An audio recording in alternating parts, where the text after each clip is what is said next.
Metų istorija. Atėjo žiema. Lauke sniegas didžiuliais verpetais sukosi ir sukosi. Šaltis spigino. Sušalę žvirbliai vis klausinėjo. Čir, kada pavasaris ateis.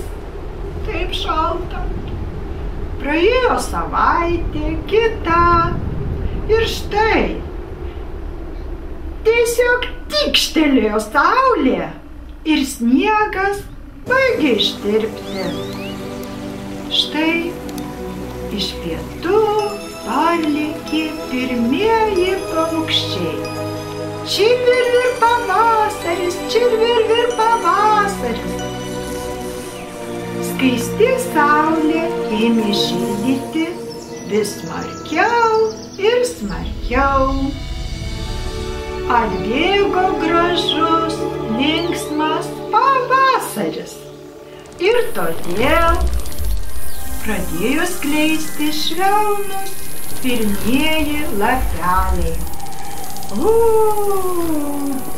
Kaip gražu visur buvo.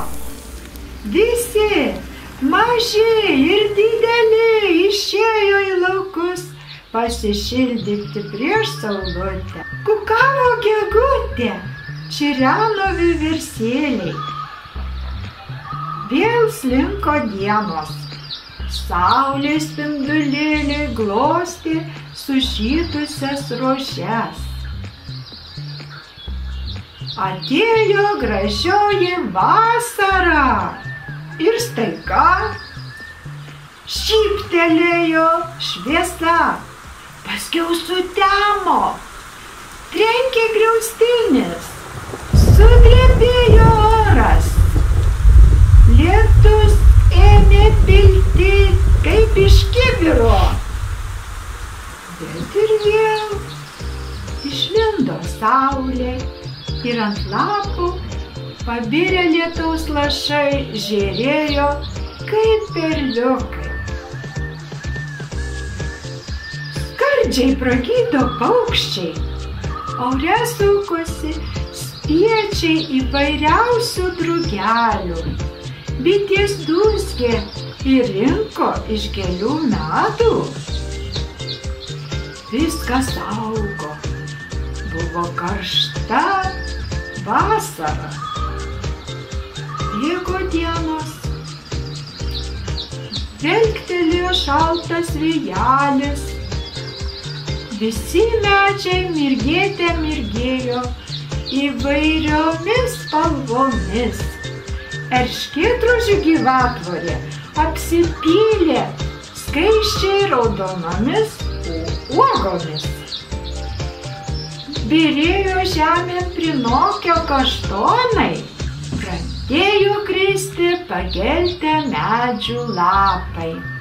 Ir vėl plonutė baltų snaigių skara užklojo žalius laukus, nes vėl atėjo žiema. Ir sušalę žvirbliai vėl ėmė klausinėti, kadagi pavasaris ateis. Ir kaitriau pašildė saulė, sniegas ištirpo ir paukšteliai pragydo. Čirvirvir pavasaris, čirvirvir pavasaris. Mūsų metų istorija baigėsi. Gamtoje buvo, yra ir visados bus pavasaris, vasara, ruduo, žiema. Ir vėl tvarkingai pavasaris, vasara, ruduo, žiema. Ir vėl nuo pradžių pavasaris, vasara, ruduo ir žiema.